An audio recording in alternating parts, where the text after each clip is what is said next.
dalam lindungan Allah. Orang yang duduk dalam lindungan yang maha tinggi dan bermalam dalam naungan yang maha kuasa akan berkata kepada Tuhan, tempat perlindunganku dan kubu pertahananku, Allahku yang kupercayai. Sungguh, dialah yang akan melepaskan engkau dari jerat penangkap burung, dari penyakit sampar yang busuk. Dengan kepaknya ia akan melindungi engkau, di bawah sayapnya engkau akan berlindung. Kesetiaannya ialah perisai dan pagar tembok. Engkau tak usah takut terhadap kedahsyatan malam, terhadap panah yang terbang di waktu siang, terhadap penyakit sampar yang berjalan dalam gelap, terhadap penyakit penular yang mengamuk di waktu petang.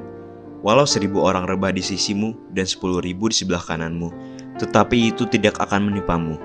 Engkau hanya menontonnya dengan matamu sendiri dan melihat pembalasan terhadap orang-orang fasik.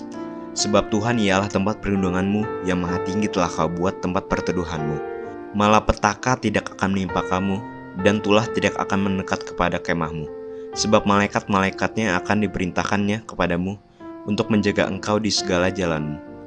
Mereka akan menatang engkau di atas tangannya, supaya kakimu jangan terantuk pada batu. Singa dan ular tedung akan kau langkahi, engkau akan menginjak anak singa dan ular naga. Sungguh, hatinya melekat kepadaku, maka aku akan meluputkannya. Aku akan membentenginya sebab ia mengenal namaku. Bila ia berseru kepadaku, aku akan menjawab. Aku akan menyertai dia dalam kesesakan. Aku akan meluputkannya dan memuliakannya. Dengan panjang umur akan kukenyangkan dia, dan akan kuperlihatkan kepadanya keselamatan daripadaku. Shalom saudara, sebagai orang Kristen, perkara mengenai menghakimi atau biasa disebut ngejudge menjadi salah satu hal yang sering dipertanyakan, yaitu apakah menghakimi benar atau salah menurut Alkitab, atau jika benar menurut Alkitab, apakah menghakimi boleh untuk dilakukan? Bukankah generasi saat ini sangat mengedepankan inclusivity dan sifat open-minded sehingga menghindari penghakiman atas keadaan atau status orang? Misalnya, penghakiman di kalangan anak muda, seperti, gak seharusnya kamu begitu, itu tuh salah, kamu gak benar, masa orang Kristen seperti itu? Atau contoh yang marak di channel-channel YouTube terkait saling menjatuhkan dan mengatakan salah atau sesat pada hamba Tuhan atas pengajaran tertentu yang secara denominasi atau aliran gereja berbeda dari dirinya. Dengan kata lain, menyatakan bahwa ajaran mereka yang paling benar dan yang lain salah atau tidak alkitabiah. Pada Voice of Pentecost hari ini, kita akan menjawab pertanyaan besar, bolehkah orang Kristen menghakimi? Pertanyaan di atas muncul sebagai respon dari pengajaran Tuhan Yesus yang dicatat dalam Matius 7 ayat 1-2 tentang larangan menghakimi orang lain dengan ukuran manusia. Apa yang dimaksud Tuhan Yesus dengan menghakimi dalam ayat ini?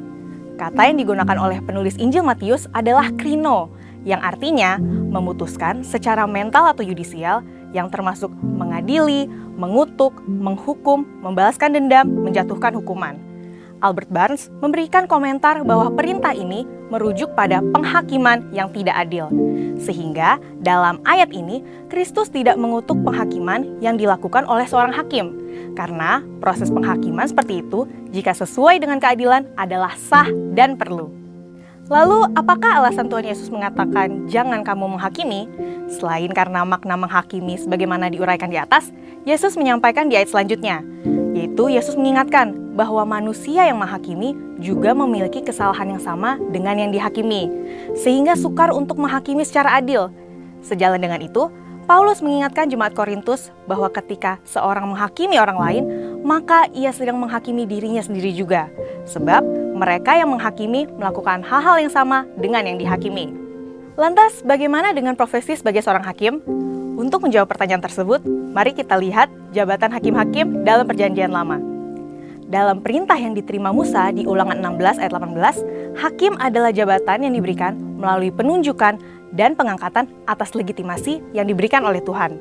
Sehingga mereka memegang otoritas dan tanggung jawab untuk menghakimi dan harus melakukannya dengan penghakiman yang adil. Tuhan memberikan perintah dan peringatan yang tegas bagi para hakim dalam Ulangan 16 ayat 19-20 untuk tidak memutarbalikkan kebenaran dan menerima suap. Prinsip keadilan ini pun yang juga menjadi rujukan bagi jabatan hakim di masa sekarang ini.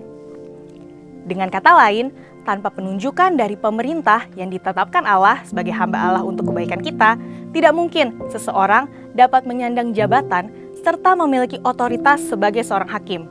Maka, hakim harus terlebih bertanggung jawab kepada Tuhan yang memberikan kesempatan dan kepercayaan tersebut. Selanjutnya, bagaimana dengan kasus yang terjadi dalam gereja? Bukankah kita memiliki hukum Tuhan yang standarnya lebih tinggi daripada hukum dunia? Bagaimana jika seandainya ada jemaat yang melakukan pelanggaran terhadap hukum dan perintah Tuhan?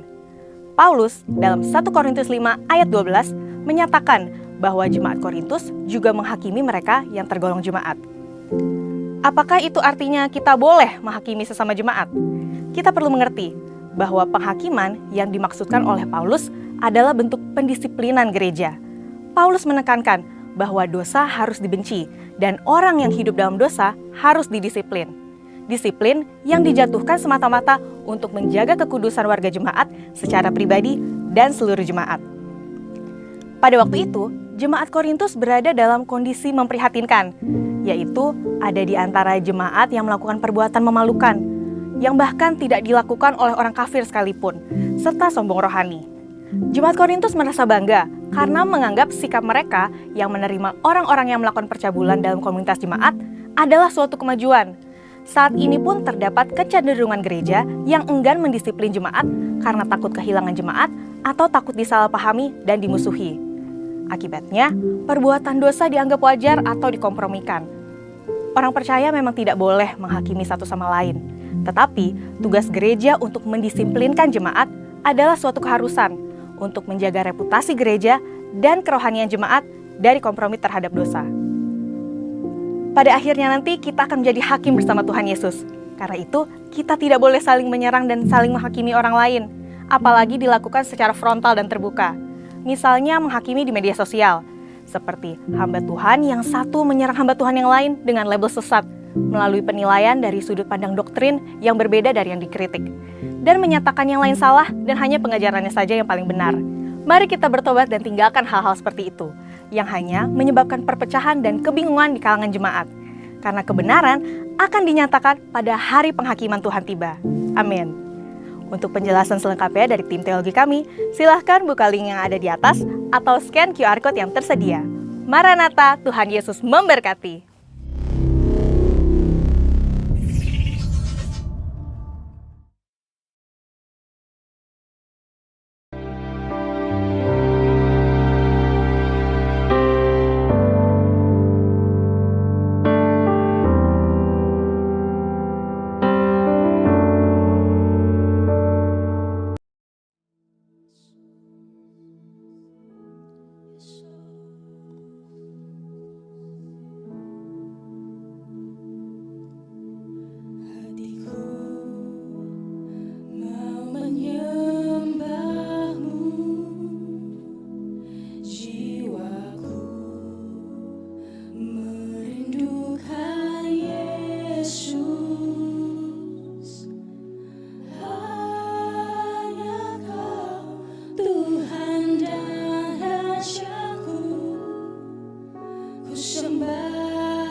Ku sembah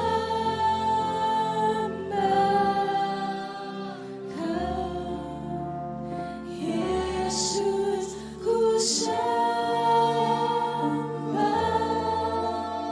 Kau. Segenap hatiku dan kekuatanku, ku rindu menyembahmu, Yesus. Mari sembah Dia.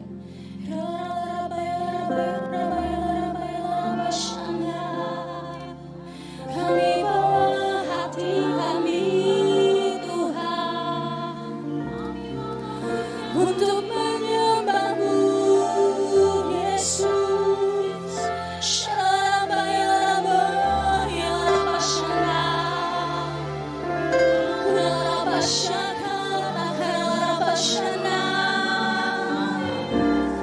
Kami sembah Engkau, Tuhan.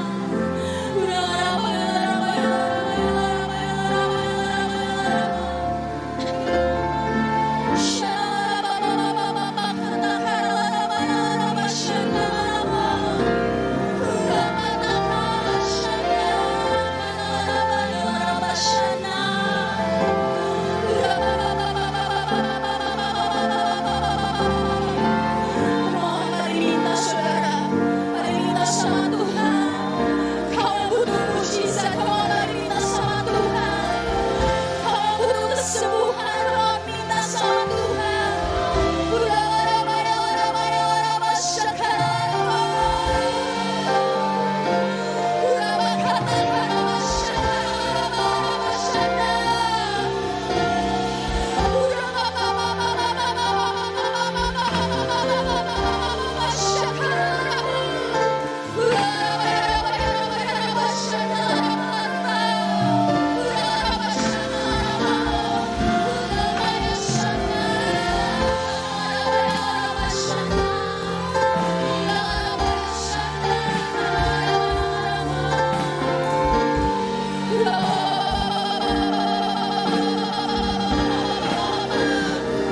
Kami percaya mujizat sudah kau terima, Tuhan.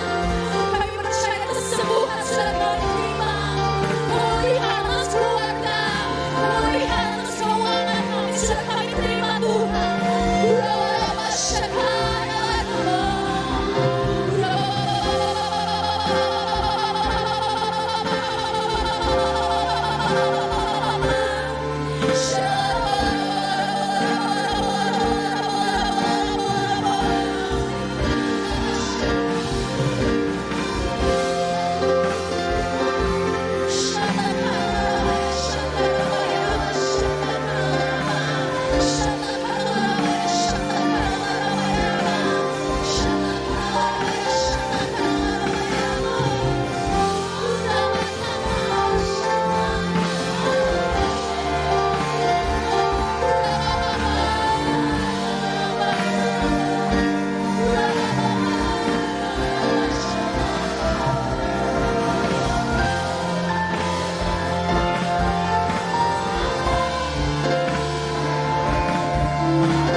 Kami percaya, Tuhan, kesembuhan terjadi,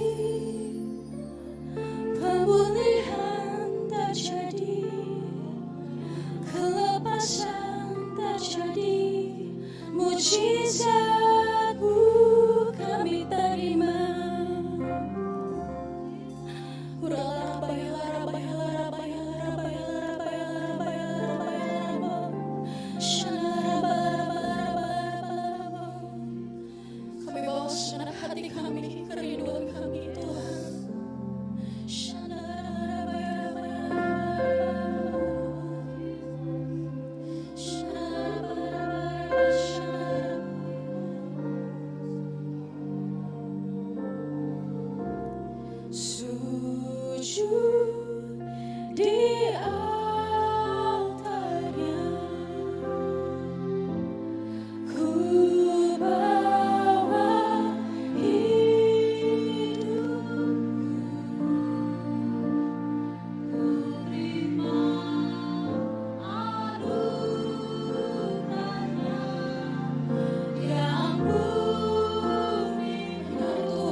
sukacita. Kami mau memuji namamu lebih lagi Tuhan Yesus. Terima kasih Tuhan Yesus, terima kasih Tuhan. Kami sudah terima kemenangan daripadamu. Pada saudara yang percaya sama-sama katakan amin. Yang percaya katakan amin. Kita percaya bahwa kita menyembah dan memuji Tuhan yang dahsyat. Amin saudara. Boleh colek kanan kirinya katakan ayo lebih semangat lagi. Ayo lebih semangat lagi. Kita percaya bahwa ada kuasa dalam nama Yesus. Amin saudara. Dia sudah mati di kayu salib membebaskan setiap kita, menebus dosa-dosa kita, menyembuhkan kita saudara. Yang percaya boleh sorakan yes. Sekali lagi sorakan yes. Berikan kemuliaan untuk Tuhan kita. Woo! Ya sudah umatmu yang di tempat ini Tuhan buat memuji nama.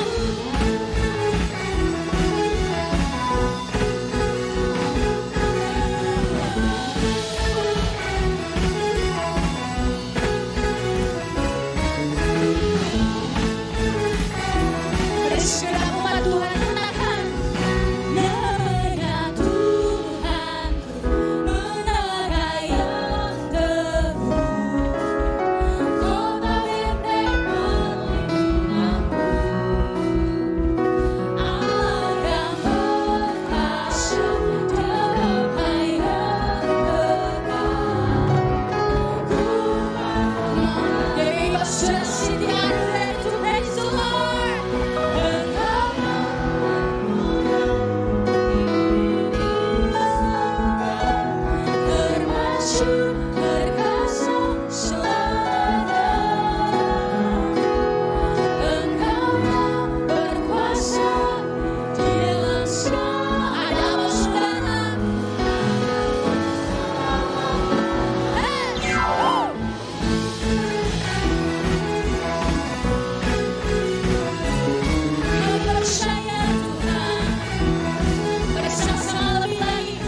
kita mau sorakan haleluya 3 kali sambil lompat saudara.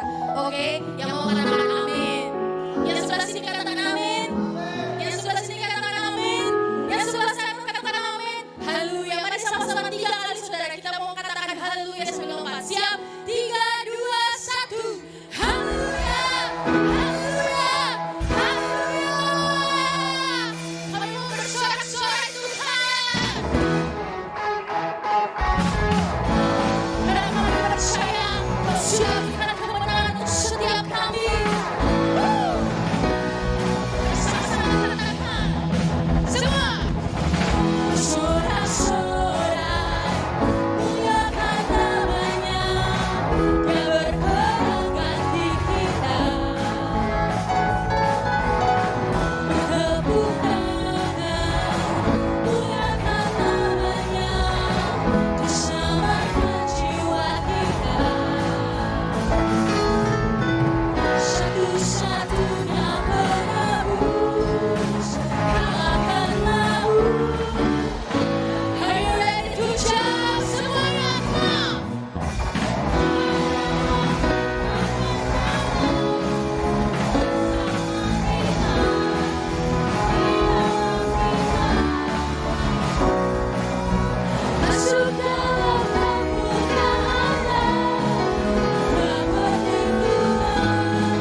Shalom Bapak Ibu Saudara yang dikasihi Tuhan, apa kabarnya? Biar hari ini jadi hari sukacita karena kita sama-sama bisa ketemu sama Tuhan. Dan dalam hadiratnya kita mau dengar firman, oleh karena itu siapkan hati, siapkan Alkitabnya, dan biar sama-sama kita semua punya telinga yang mendengar, hati yang terbuka supaya Tuhan bisa bicara kepada kita semua. Amin. Yuk kita berdoa. Bapa di surga, terima kasih untuk semua anugerah dan kebaikan-Mu. Pimpinan-Mu lah yang membuat kami bisa berdiri sampai hari ini. Karena Tuhan yang baik terus menyertai kami. Terima kasih untuk pertolongan yang gak pernah terlambat. Terima kasih untuk pimpinan-Mu yang selalu presisi. Terima kasih Tuhan untuk mujizat, kesetiaan. Dan dimanapun kami berada, kami gak pernah sendiri. Tuhan selalu berada bersama-sama dengan kami. Hari ini berbicaralah, bersabdalah. Anak-anak-Mu, hamba-hamba-Mu siap untuk mendengar. Urapi hamba-Mu yang menyampaikan firman. Tuhan berkati sehingga apa yang kuucapkan semua dari Tuhan. Dalam nama Tuhan Yesus. Haleluya. Amin. Saudara yang dikasihi Tuhan, berapa waktu yang lalu kita sudah merayakan Jumat Agung, kita sudah merayakan Paskah. Dan masa-masa hari ini kita sedang dalam masa-masa penantian. Seperti murid-murid yang sedang menantikan Tuhan Yesus menampakkan diri sampai nanti hari kenaikan. Nah, dalam masa-masa ini para murid itu sedang gelisah, sedang galau. Karena mereka dapat kabar bahwa Yesus sudah bangkit. Tapi mereka belum yakin bahwa Yesus sudah bangkit. Hari ini ada banyak dari kita sudah dengar janji Tuhan, sudah dengar firman Tuhan, sudah dengar hamba-hamba Tuhan berbicara. Tetapi mungkin kita kurang yakin. Kita bingung apakah benar janji Tuhan sedang terjadi. Pentakosta ketiga sedang terjadi. Rencana Tuhan untuk pemulihan keluarga kita sedang terjadi. Ketika keraguan itu muncul, maka kelemahan akan terjadi dalam rohani kita. Dan hari ini saudara, saya mau ajak kita melihat ada dua orang yang ketemu sama Tuhan Yesus dalam masa-masa ini. Masa-masa Tuhan Yesus menampakkan diri berulang-ulang sebelum dia naik ke surga. Yaitu dua murid yang sedang dalam perjalanan ke Emmaus. Saya berdoa setelah firman ini disampaikan, saat firman ini sedang disampaikan, kita yang mau mendengar, yang memperhatikan, kita akan diberkati sama Tuhan. Sehingga kalaupun ada keraguan hari ini, engkau akan diyakinkan. Kalaupun engkau hari ini sedang gelisah dan khawatir, semua itu akan disingkirkan. Izinkan Tuhan bekerja, biar Tuhan bicara, supaya kita semua boleh teguh memegang janji Tuhan. Amin. Haleluya, puji Tuhan. Saya ajak kita sama-sama membuka firman Tuhan Lukas 24 ayat 13 sampai dengan satu perikop selesai ayat 35 ya.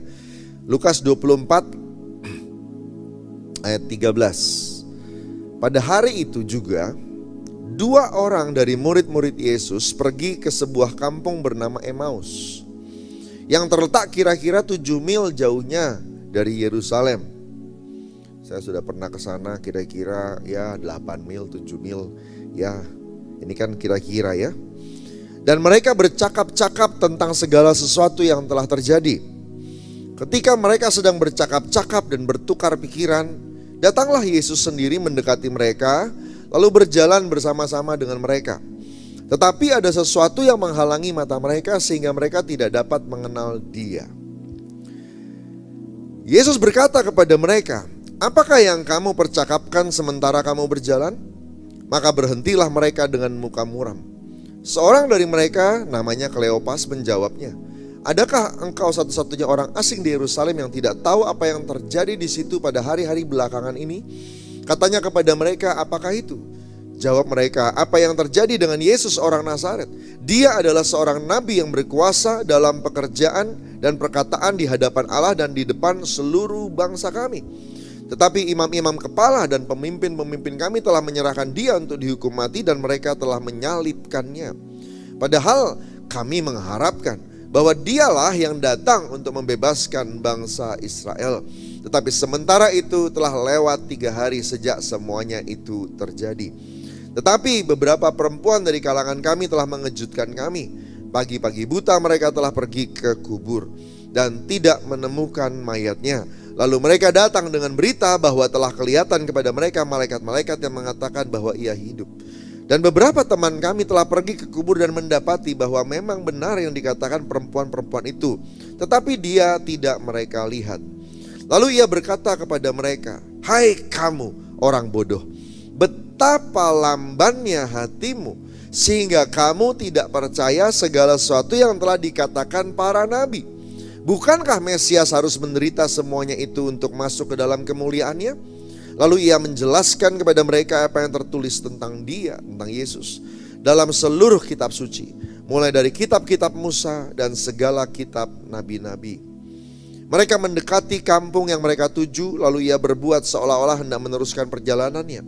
Tapi mereka sangat mendesaknya, katanya, "Tinggallah bersama-sama dengan kami, sebab hari telah menjelang malam dan matahari hampir terbenam." Lalu masuklah ia untuk tinggal bersama-sama dengan mereka. Waktu ia duduk makan dengan mereka, ia mengambil roti. Ia mengucap berkat, lalu memecah-mecahkannya dan memberikannya kepada mereka. Ketika itu terbukalah mata mereka dan mereka pun mengenal dia, tetapi ia lenyap dari tengah-tengah mereka. Kata mereka seorang kepada yang lain, "Bukankah hati kita berkobar-kobar ketika ia berbicara dengan kita di tengah jalan dan ketika ia menerangkan kitab suci kepada kita?" Lalu bangunlah mereka dan terus kembali ke Yerusalem. Di situ mereka mendapati ke-11 murid itu. Mereka sedang berkumpul bersama-sama dengan teman-teman mereka. Kata mereka, "Sesungguhnya Tuhan telah bangkit, telah menampakkan diri kepada Simon." Lalu kedua orang itu pun menceritakan apa yang terjadi di tengah jalan dan bagaimana mereka mengenal dia pada waktu ia memecah-mecahkan roti. Haleluya. Yang berbahagia adalah yang merenungkan firman Tuhan dan melakukannya. Katakan amin. Saudara dikasihi Tuhan, 2 orang murid. Dugaan saya ini merupakan 2 orang dari 70 ya. Murid Yesus itu murid utamanya 3, rasulnya 12. Lalu kemudian saudara murid lapis satunya itu 70, lalu 120. Lalu kemudian yang percaya menurut catatan 1 Korintus itu ada 500 orang. Nah, kira-kira yang 2 orang ini bagian dari yang 70 ya, karena masih pakai gelar murid gitu ya. Pada hari itu juga 2 orang dari murid pergi. Mereka sedang jalan dari Yerusalem menuju Emmaus, saudara yang kasih Tuhan. Dalam keadaan lelah, dalam keadaan mentalnya lemah, dalam keadaan galau, saudara kasih Tuhan. Mereka bercakap-cakap, mereka berjalan pelan-pelan. Mereka berjalan sampai sore menjelang malam baru sampai di Emmaus. Padahal cuma jalan 7 mil. 7 mil, saudara kasih Tuhan. 7 mil sebenarnya tidak jauh ya. Di jalan kaki 7 mil. Nah saudara kasih Tuhan, jalannya lambat, lemah, pelan. Kenapa? Ketika engkau sedang tidak yakin, ketika engkau sedang berbeban berat, semua jadi pelan, semua jadi berat. Energimu begitu habis dengan cepat. Kita seperti orang yang kekurangan kekuatan. Saudara dikasih Tuhan, tapi hari ini saya percaya Tuhan mau pulihkan Anda dan saya. Amin. Saudara dikasih Tuhan. Lalu kemudian Yesus datang menghampiri mereka. Ada sesuatu yang ayat 16 menyebutkan, di sana dibilang begini, ada sesuatu yang menghalangi mata mereka. Menghalangi mata mereka. Berapa banyak di tempat ini yang mau mujizat? Saudara dikasih Tuhan, mujizat teman baiknya adalah iman. Kalau mau ada mujizat harus ada iman. Tapi kalau kamu lagi galau, bagaimana mujizat bisa datang? Nah ketika kita galau, ketika kita lemah, ketika kita tidak percaya, kita dikuasai oleh kekhawatiran. Murid-murid dikuasai oleh kekhawatiran. Mereka bingung, juru selamat mereka, harapan mereka meninggal. Tapi katanya hidup, tapi kok gak kelihatan? Aduh, kebanyakan pertanyaan saudara. Kalau tadi kita baca, sebenarnya mereka sudah dengar kesaksian Yesus sudah bangkit. Dan Yesus sudah pernah ngomong berulang-ulang ketika dia masih hidup. Bahwa dia akan mati tapi dia akan bangkit. Dan ketika bangkit kok gak ada yang percaya. Kita bisa ngomong begitu mudah ya. Karena kita sekarang sudah hidup di tahun 2023. Mereka waktu itu baru mengalami pertama kali. Kalau kita hari ini sudah dengar orang bangkit dari kematian berkali-kali. Tetapi mereka ini baru pertama kali, saudara. Jangan hakimi mereka, kasihan ya saudara. Saudara kasih Tuhan. Tetapi gini yang saya mau sampaikan. Waktu kita sedang bingung, mata kita akan terhalang. Banyak kali bukan Tuhan gak kerja dalam hidup kita. Tapi mata kita yang gak bisa lihat. Banyak kali bukan Tuhan gak tolong. Tapi mata kita yang tidak sanggup melihatnya. Kita yang fokus ke tempat lain. Atau kita yang menutup kemungkinan itu terjadi. Atau kita tidak mau lihat seperti itu. Karena cara Tuhan bekerja gak kayak yang kita mau. Tapi hari ini biarlah kita belajar bahwa kalau memang mau percaya, kita mesti belajar buka mata rohani kita. Mata rohani kita dibuka. Dan cari Tuhan. Cari Tuhan. Saya percaya Tuhan akan temui. Dimanapun Anda berada. Waktu dua murid dari Emmaus ini tidak mampu melihat, mereka sedang galau. Yesus menghampiri mereka. Yesus datang untuk membuka mata mereka. Yesus datang untuk memulihkan mereka. Cari Tuhan. Tuhan Yesus pasti datang untuk memulihkan kita. Amin saudara. Berapa yang percaya Tuhan akan datang dan memulihkan. Haleluya. Kuasa-Mu terlebih besar. Tuhanku terlebih besar. Tak pernah terlambat janji-Mu ya Tuhan, menolong hidupku. Ya Tuhan, kuasa-Mu terlebih besar. Tuhanku terlebih besar. Tak pernah terlambat janji-Mu ya Tuhan, pulihkan hidupku. Katakan amin. Amin saudara ya. Saudara kasih Tuhan. Lalu kemudian kisah ini berlanjut. Murid bercakap-cakap dengan Yesus dan mereka gak kenal Yesus. Mata mereka tertutup. Tapi kemudian Yesus terus mendesak mereka, bertanya. Mempertanyakan apa yang mereka percakapkan. Kleopas menjawab, apakah kamu orang asing yang gak tahu apa yang terjadi? Kemana aja kamu? Ya, lalu kemudian Yesus bertanya apa itu? Lalu mereka menjawab, apa yang terjadi tentang Yesus orang Nazaret? Dia adalah seorang nabi, dia yang berkuasa. Dan seterusnya, dan seterusnya. Tetapi imam-imam membunuhnya, menghukum mati, menyalibkannya, dan seterusnya. Namun kami mendengar ada orang berkata, perempuan-perempuan dan murid-murid yang lain, Yesus hidup katanya. Tapi mereka gak lihat Yesus, mereka ketemunya malaikat. Ya. Lalu kemudian Yesus menegur mereka di ayat ke-25, saudara kasih Tuhan. Ya, dia bilang begini, hai kamu orang bodoh, betapa lambannya hatimu. Wah, ternyata yang sering jadi masalah, kenapa orang susah untuk percaya, kenapa kita sulit untuk yakin, hati kita. Hati kita. Benar ya, saudara kasih Tuhan. Amsal 4 berkata, jaga hati dengan segala kewaspadaan, dari sana akan terpancar kehidupan. Amin. It will spring out your life. The quality of your life. Dari hatimu akan kelihatan. Begitu hatimu lamban, maka keputusanmu pun lamban. Imanmu pun lamban.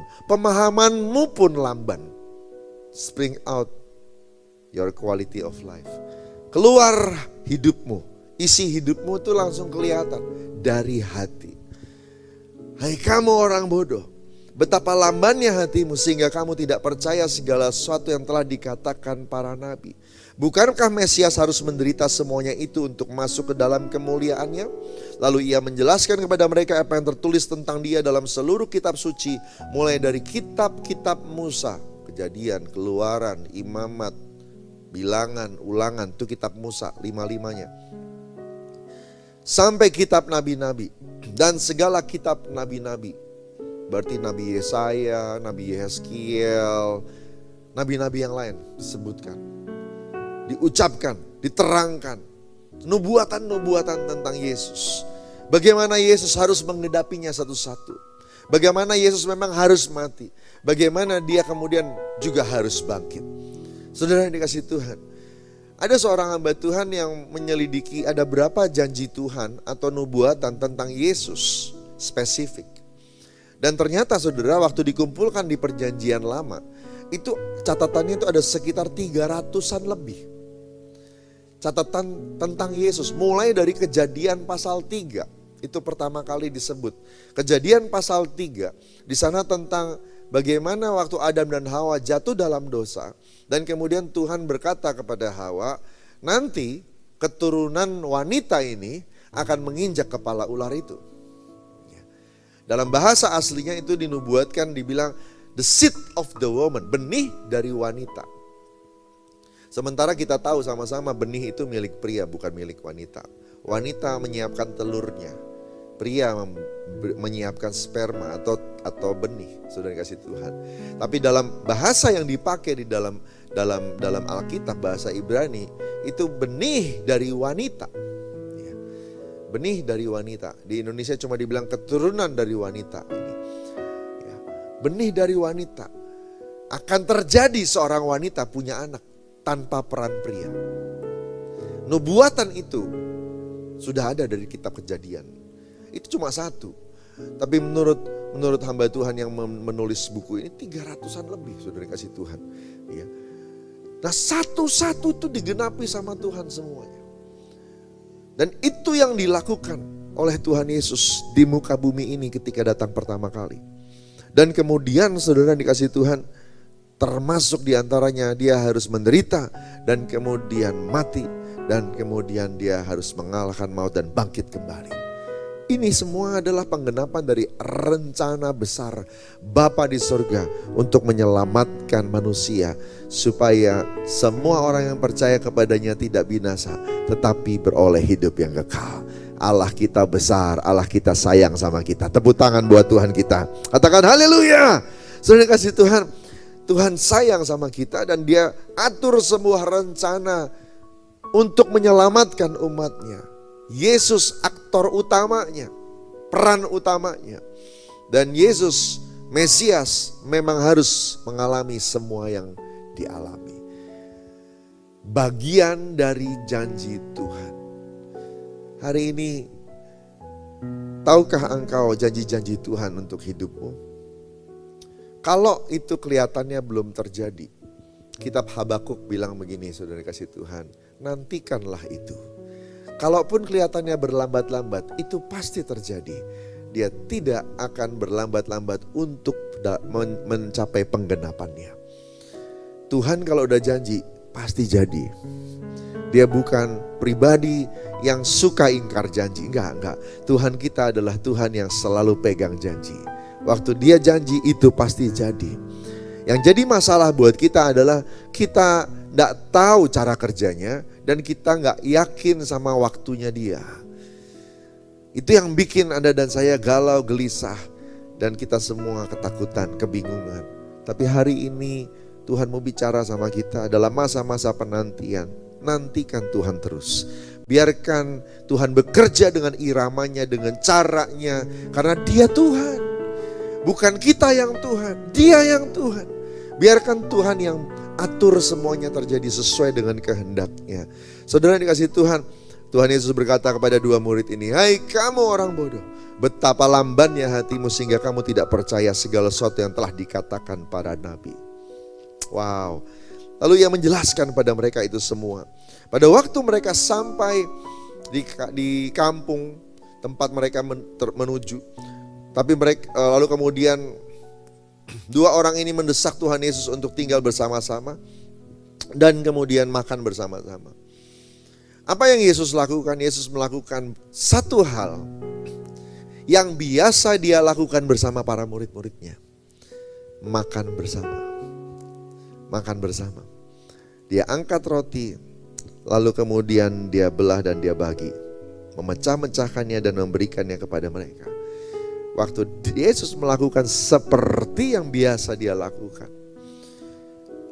Dua murid yang biasa ngikutin Tuhan Yesus, tiba-tiba mereka langsung terbuka matanya. Dan mereka bisa melihat siapa yang ada di depan mereka. Wah, itu dia ya. Saudara dikasih Tuhan, seseorang yang biasa berjalan bersama dengan Tuhan. Biarpun hari itu dia lagi ragu, biarpun hari itu dia lagi lemah. Ketika dia punya kebiasaan untuk jalan dengan Tuhan, Tuhan punya alat untuk mengembalikan imannya, untuk memulihkannya kembali. Haleluya. Saudara dikasih Tuhan, ini yang membuat dua orang di Emmaus ini pulih dengan cepat. Pulih dengan cepat. Anak-anak Tuhan yang punya keintiman dengan Tuhan. Anak-anak Tuhan yang sering mengalami mujizat bersama Tuhan.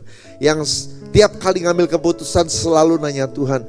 Yang sering membiarkan Tuhan mengatur hidupnya. Engkau yang memang menjadi anak Tuhan seperti kata Roma 8 dan Roma 7. Yaitu orang-orang yang membiarkan hidupnya dituntun oleh Allah, Roh Allah. Saudara dikasih Tuhan, engkau adalah orang yang akan mudah diingatkan oleh Tuhan kalau engkau mengalami keraguan dan kekhawatiran. Saya berdoa kita semua mau membangun hubungan yang intim dengan Tuhan tiap hari. Jangan ragu untuk baca Alkitab, jangan ragu untuk menyisihkan waktu dan kemudian bangun saat teduh dan miliki quality time dengan Tuhan. Saudara dikasih Tuhan, kelihatannya hari ini tuh tidak terlalu berguna kayak buang-buang waktu. Tapi dengar, waktu kita lagi lemah, waktu kita lagi ragu, waktu kita lagi galau, justru momen-momen kemarin-kemarin yang kita bangun di saat teduh, itu yang akan menguatkan kita di hari-hari kegelapan kita. Tuhan mau Anda dan saya pulih. Katakan amin. Tuhan mau Anda dan saya kuat.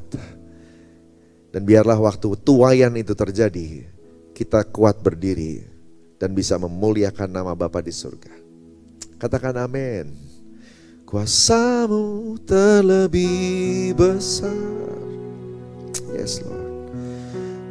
Tuhanku terlebih besar. Tak pernah terlambat janji-Mu ya Tuhan, menolong hidupku. Kuasa-Mu terlebih besar.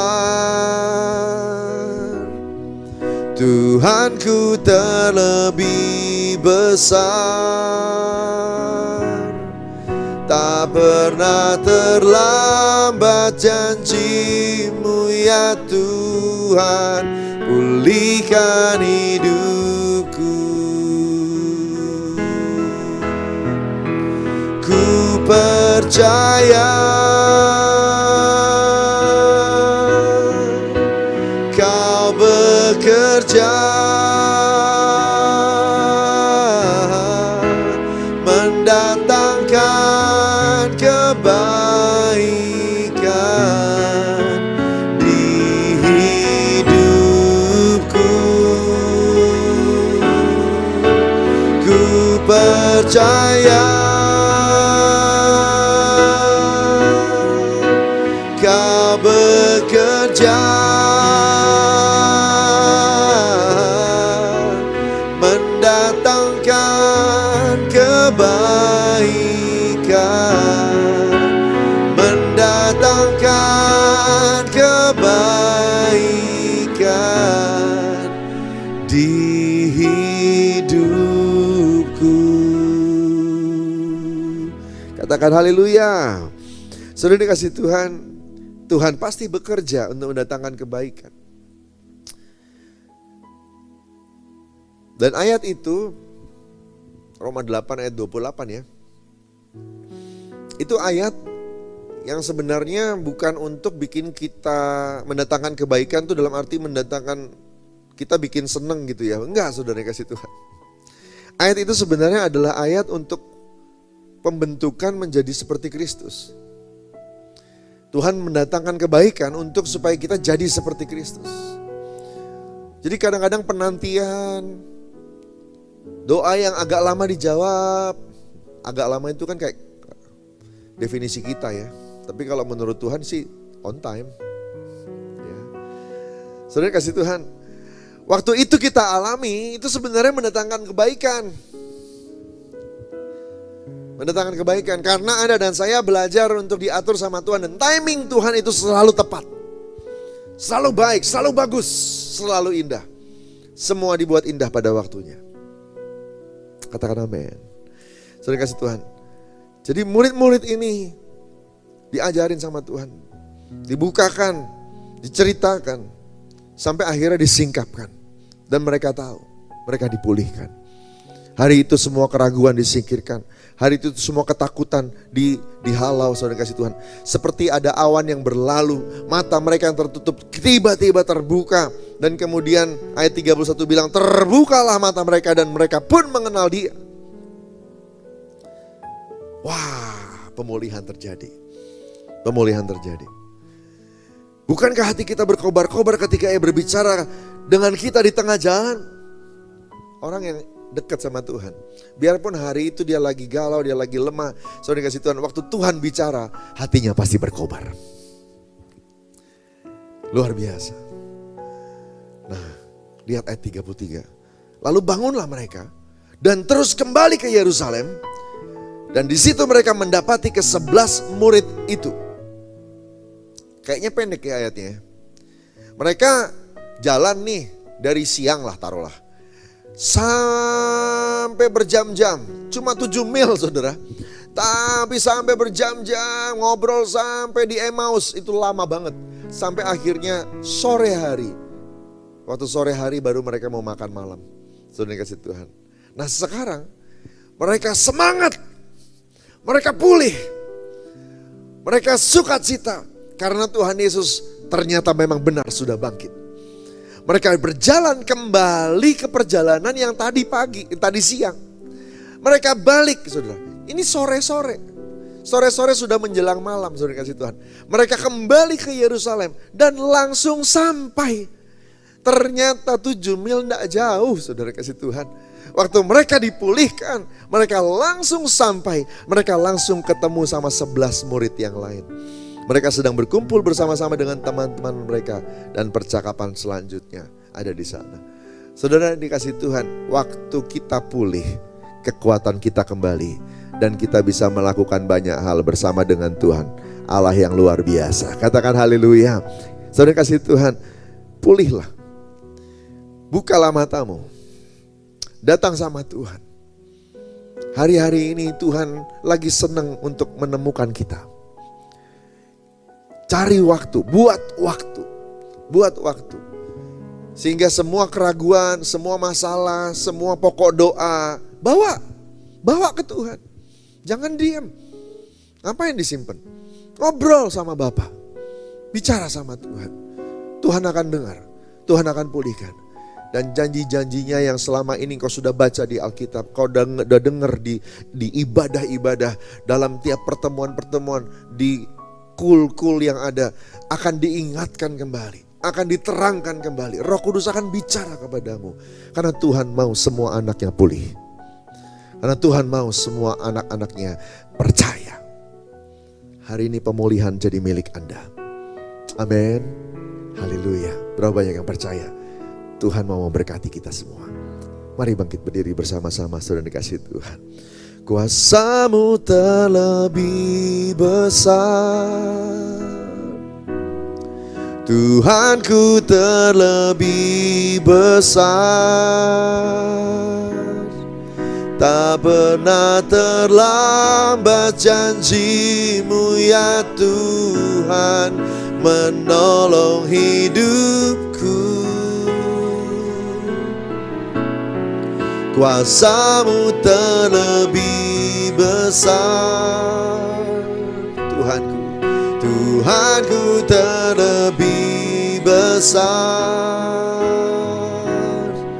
Tak pernah terlambat janji-Mu ya Tuhan, pulihkan hidupku.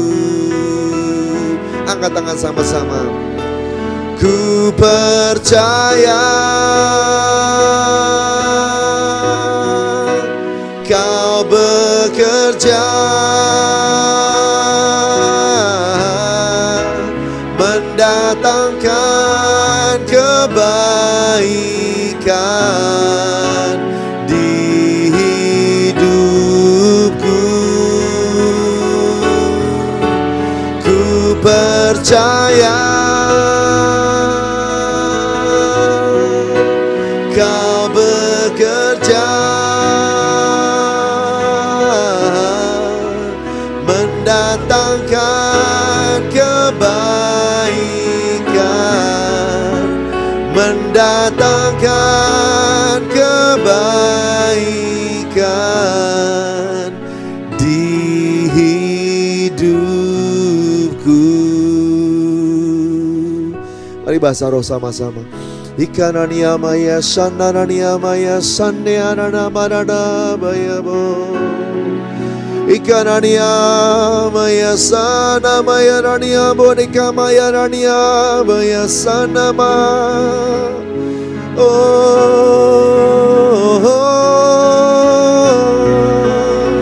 shana maya rania kamu ya sana rania mana bara bara maya sande. Haleluya, haleluya, haleluya. Hiramaya sadabaya radamaya sadaba.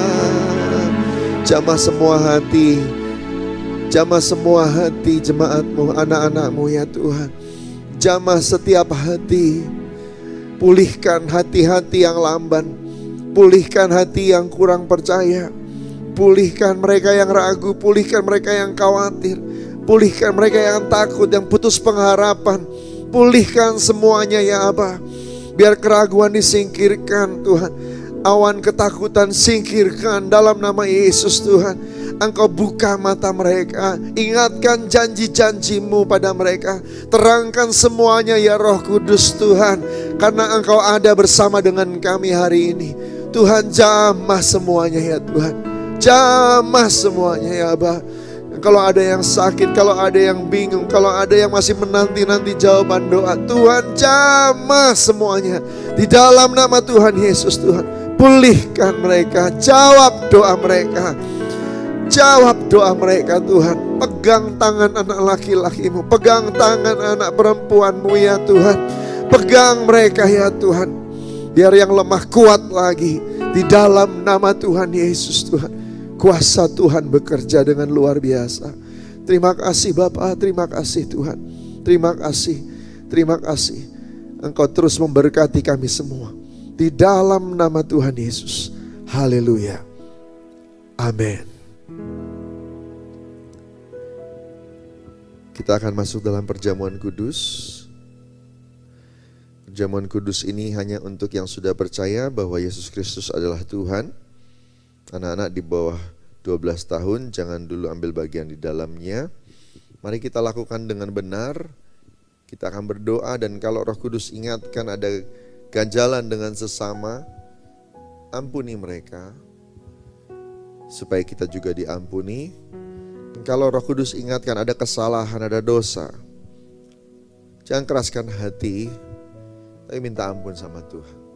Biar hari ini pemulihan itu turun benar-benar, dan hubungan kita dengan Tuhan akan dipulihkan, juga hubungan kita dengan sesama akan makin erat. Mari kita berdoa saudara. Kira-kang ya masyanda kanania mata karada barada bayasi. Syada bayarada barada barada bayasara. Kami akan ambil bagian dalam perjamuan kudus.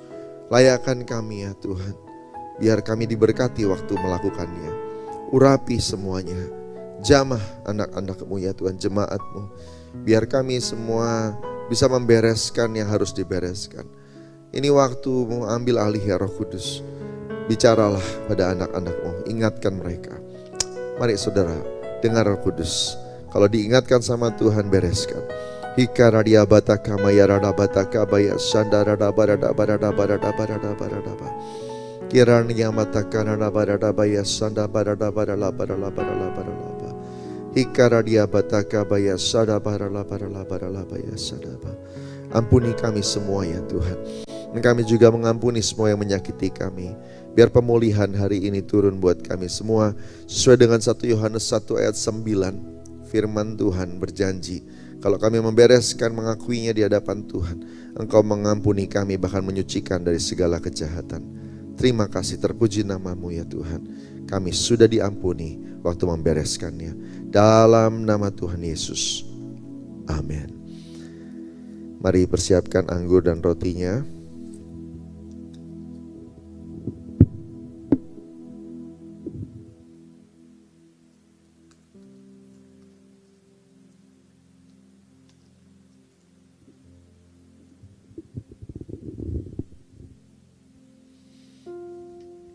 Kita angkat roti di tangan kanan kita. Sebab apa yang telah kuteruskan kepadamu telah aku terima dari Tuhan, bahwa Tuhan Yesus pada malam waktu Ia diserahkan mengambil roti, dan sesudah itu Ia mengucap syukur atasnya. Ia memecah-mecahkannya dan berkata, inilah tubuhku yang diserahkan bagi kamu, perbuatlah ini jadi peringatan akan aku. Saudara yang kasih Tuhan, bukankah roti yang kita pecah-pecahkan ini adalah persekutuan dengan tubuh Kristus? Mari makan dalam nama Tuhan Yesus.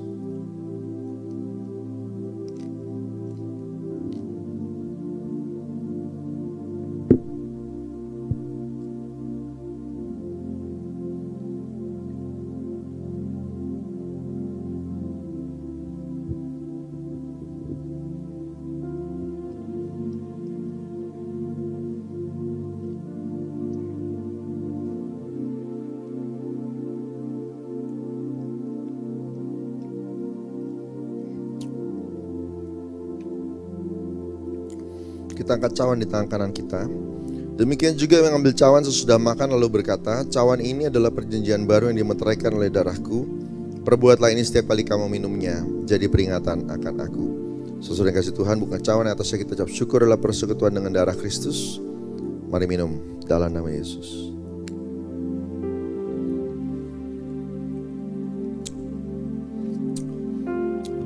Angkat syukur buat Tuhan. Terima kasih Yesus, syukur bagimu. Terima kasih Yesus Tuhan. Terima kasih Aba. Terima kasih ya Aba ya nama ya sana ya Bo. Terima kasih Yesusku, terima kasih Yesusku. Puji syukur hanya bagi Tuhanku. Terima kasih Yesusku, terima kasih Yesusku. Puji syukur hanya bagi Tuhanku. Terima kasih Yesusku, terima kasih Yesusku. Puji syukur hanya bagi Tuhanku. Terima kasih Yesusku, terima kasih Yesusku. Puji syukur hanya bagi Tuhanku. Puji syukur, puji syukur hanya bagi Tuhanku. Puji syukur hanya bagi Tuhanku.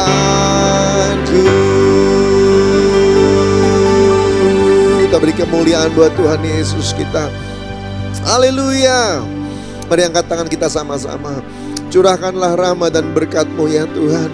Buka tikap surga. Biarlah Tuhan Engkau curahkan berkat-Mu berlimpah-limpah. Biar anak-anak-Mu diberkati. Mereka boleh menerima pemulihan, janji-janji Tuhan. Dan hubungan mereka dengan Tuhan dipulihkan. Keraguan mereka disingkirkan. Mereka semua jadi kuat di dalam Tuhan. Dan biarlah Tuhan kebaikan-Mu akan terus dinyatakan dalam hari-hari yang berjalan sepanjang 2023 sisa ini ya Tuhan. Setiap kami akan keluar sebagai pemenang. Karena Allah kami berjalan menyertai kami, memimpin kami. Terima kasih Bapak, terima kasih Tuhan. Mujizat pasti terjadi karena Tuhan kami hidup. Masa depan ada di tangan Tuhan. Terima kasih Bapak. Dalam nama Tuhan Yesus. Haleluya. Sama-sama katakan amin. Kita akan terima doa berkat. Kekasih-kekasih Tuhan, pulanglah. Tuhan mengutus engkau kembali ke dalam dunia untuk jadi garam dan terang dimanapun engkau berada. Firman-Nya dan Roh-Nya akan memimpin dan menuntun engkau, sehingga setiap keputusan engkau akan melihat dalam penyertaan Tuhan. Favor Tuhan ada atasmu. Pintu-pintu yang tertutup akan Tuhan buka. Engkau akan melihat mujizat terjadi, kesembuhan terjadi, doa-doa yang dijawab, pembelaan, penyertaan, nasihat, kasih setia Tuhan. Terimalah berkat berlimpah-limpah dari Allah Bapa di sorga. Kasih karunia setia dari Tuhan Yesus yang teruji. Juga persekutuan manis dengan Roh Kudus menyertai kita semua. Dari saat ini sampai Maranatha, sampai selama-lamanya. Yang diberkati Tuhan sama-sama katakan amin. Tuhan memberkati. Selamat hari Minggu.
Tanggal 18 Mei 2023 di SICC Sentul, saudara. Kita sama-sama mau merendahkan diri di hadapan Tuhan. Dan saya percaya bangunan rohani revival akan terjadi untuk Indonesia. Perkara yang besar buat bangsa Indonesia. Saya undang untuk kita sama-sama berdoa dalam acara Damailah Indonesiaku. Shalom.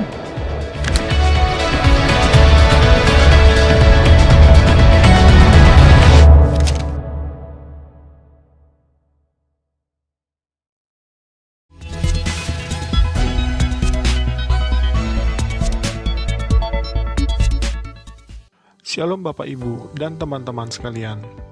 Saya akan menyampaikan informasi dari Rayon 1G. Bagi Bapak Ibu yang belum mengetahui, Rayon kita yaitu Rayon 1G sudah memiliki mobile apps atau aplikasi yang dapat diinstal di smartphone, baik di Android phone atau iOS phone. Untuk yang belum menginstal aplikasi GB Rayon 1G, dapat mendownload di Play Store bagi yang menggunakan smartphone Android atau di App Store bagi yang menggunakan smartphone iOS dengan mengetik di mesin pencarian GBI Rayon 1G. Di dalam aplikasi GBI Rayon 1G, Bapak Ibu bisa banyak mendapatkan berbagai informasi dan manfaat. Contoh informasinya adalah Bapak Ibu bisa mengetahui visi dan misi rayon kita, perjalanan rayon kita dari awal sampai terbentuknya Rayon 1G, struktur dan cabang-cabang rayon kita yang tersebar baik di Jakarta Timur dan Pusat, Depok, Kalimantan Barat, Bali, dan Manado. Bapak Ibu juga dapat mengetahui kontak person dan alamat dari setiap cabang GBI Rayon 1G. Dan terdapat juga informasi mengenai kontak person KUL. Jadi, Bapak Ibu yang belum tergabung dalam KUL dan rindu untuk bergabung dapat menghubungi kontak person yang tersedia di aplikasi GBI Rayon 1G. Salah satu manfaat yang akan diperoleh bagi Bapak Ibu yang belum terregistrasi atau terdaftar di cabang dapat melakukan registrasi di aplikasi GBI Rayon 1G yang akan diarahkan sesuai dengan cabang Bapak Ibu berada. Bapak Ibu juga dapat mengikuti program pembacaan Alkitab bersama-sama yang sudah di-set up atau di-schedule di aplikasi GBI Rayon 1G. Dan masih ada lagi beberapa informasi dan manfaat yang diperoleh apabila Bapak Ibu menginstal aplikasi GBI Rayon 1G. Bagi Bapak Ibu yang butuh informasi tambahan mengenai aplikasi GBI Rayon 1G, jangan ragu untuk bertanya ke pekerja setempat yang akan membantu Bapak Ibu. Sekian pengumuman untuk GBI Rayon 1G, Tuhan Yesus memberkati.